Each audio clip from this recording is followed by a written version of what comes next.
Good afternoon. We have with us now Mr. Sandeep Gupta, General Manager and Head Corporate Affairs, TCG Life Sciences India. Sir, welcome to Varanasi and to our institute. Thank you. We are very privileged to have you here and you have shared your views in the conference. Sir, leadership and management through spiritual wisdom. That's the theme of our conference.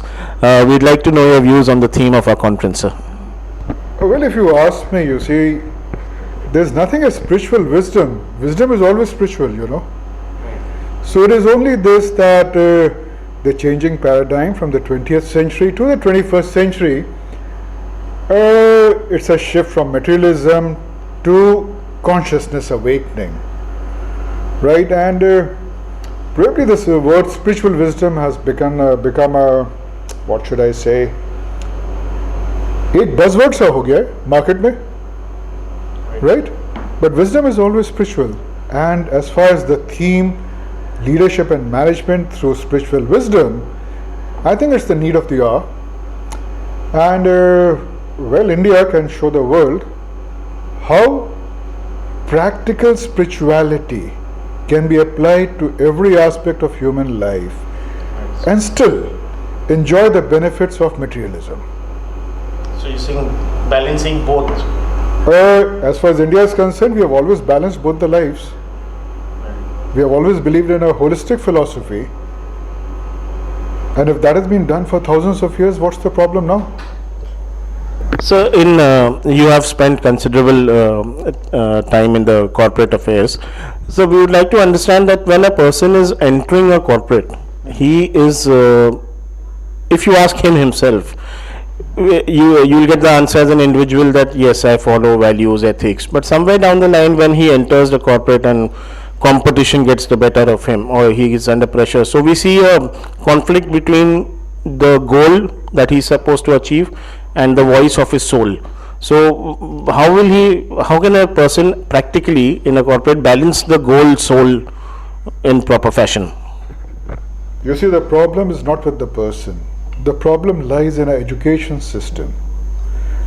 If you look at the traditional India, it was holistic education. And post-industrialization, it's become like a machine shop education, right? The individual traits are not considered. It's come, all of you sit down, read this thing, give the exam, pass. And what you're talking about is the conflict. Usually, yes, there is a conflict. And the conflict is very natural. You see, it's very natural. After all, who is not enamored by the materialistic benefits of money at a young age? And as you grow, as you experience life, you start realizing that there's much more to life than these things, and a perceptual change comes in. But personally, I believe, if our educational system modifies itself a little bit, inculcates the value system or starts educating people on the traditional value system. I remember, like when I was in school, right, we used to have a period on moral science. Moral science, yeah. It used to be we used to hate it. Yeah. But today, after 30 years, 40 years, 50 years, I realize the importance of the subject. In fact, I'm hearing that in a lot of schools they have removed this subject. That's what one person was saying yesterday. And they have replaced it by something called ethics. But really, the moral science that we would have learnt in our age is somewhere missing. Well, ethics is very subjective. Ethics is very subjective, Just tell me one thing. A lawyer, his professional ethics would say, save the convict once he has taken the case. His personal ethics would say, okay, he is a murderer, he should be hanged. Which side does he look? Tough. So it all depends on your consciousness level. Right. So ethics, and secondly, ethics are very culture driven. So instead of the word ethics, I would like to use the phrase human values. which cut across all traditions, which cut across all cultures. Right. And you find the same values in China, the same values in USA, the same values in India, and the values are very simple. Love thy neighbor, love yourself, love, love, love, love, love. So in they say charity begins at home. So like in India we have different kinds of leaders, leaders in their own capacity in multinational organizations due to their hierarchy. Since charity begins at home, what will be your advice, sir, to leaders of this generation in their workplace? How, in whatever small capacity, how can they contribute in the workplace to their employees and imbibe this culture, values and spirituality? Yeah, it's a very interesting question, right?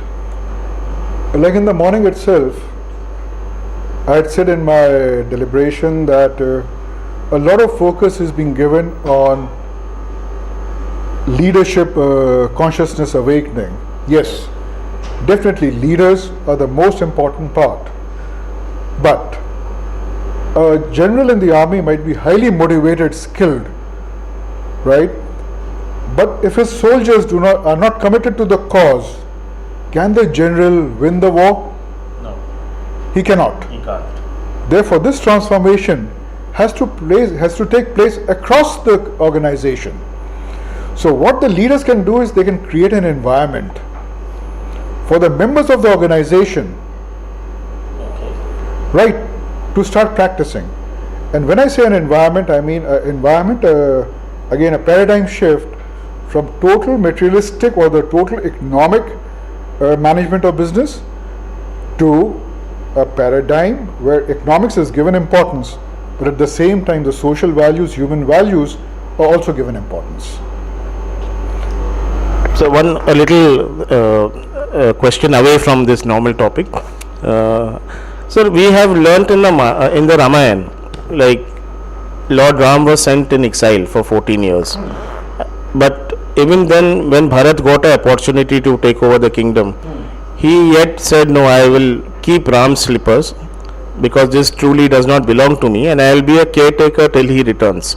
Now this is one story that we all hear in our childhood.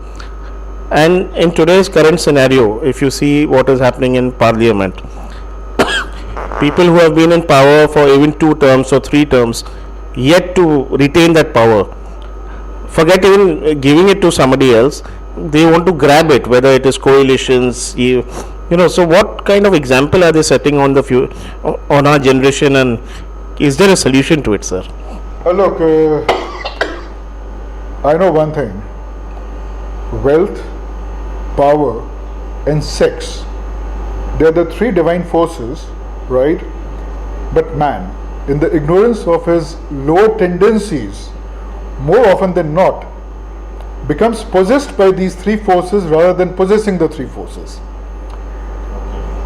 Right? And what's happening that the people gets into their grip. Yes, exactly. And then these 3 forces makes him dance to their tune.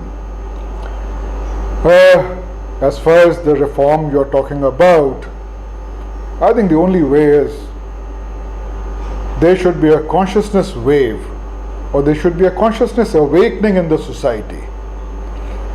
So people can stand up to them. Yeah, look up to them because... Stand up to them for their misdeeds, not look up to them. Okay, stand up to them to tell them where they are wrong. Exactly. We don't need you, move out.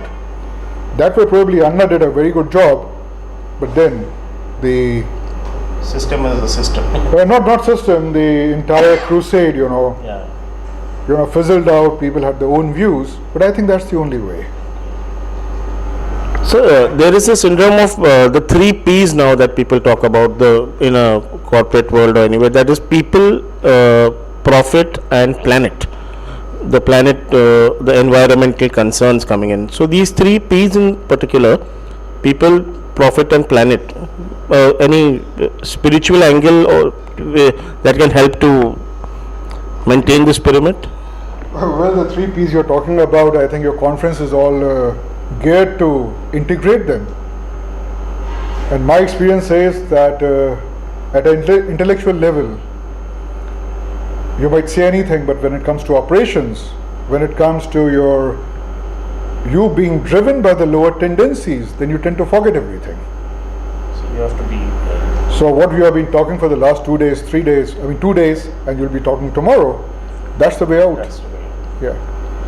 Lastly, School of Management Sciences has this Center for Spiritual and Human Enrichment, CSHI we call it. We have been, sir, from past many years, organizing seminars and conferences so that we provide a forum for people to come here and discuss. So what are your words of wisdom or any roadmap for us? Can we do something better or some inspirational words for our center, sir? I've always maintained one thing, that these conferences are very good, but at the same time these conferences should have a round table, where the industry and the academia, or the industry and the thinkers, they sit down, they talk, they deliberate and come out with a white paper. Right. That's a good thing. And the other thing is that these round tables for institute like SMS, could be held at various centers in the country. Okay. Right, you invite some people from the industry, some academicians, have a one-day round table in Delhi, have one in Bombay. Okay. And take their views and Take their views, because that will help you in one thing. You see, management, though today driven by the Western philosophy, but in reality is very culture driven. right. Okay, the culture of North India, say Banaras, would be very different from the culture in Delhi, Yeah. and the Delhi culture would be very different from the South Indian culture. Right. So if you want something holistic, something comprehensive, you got to ensure that the styles of management under various cultures, they also come together and they start talking to each other. Right. Only then a wholesome thing can be created. Well, that was all from my side. Thank you, sir. Thank you for being here. Thank you very much. Yeah, I'm sure all your words of advice we will implement.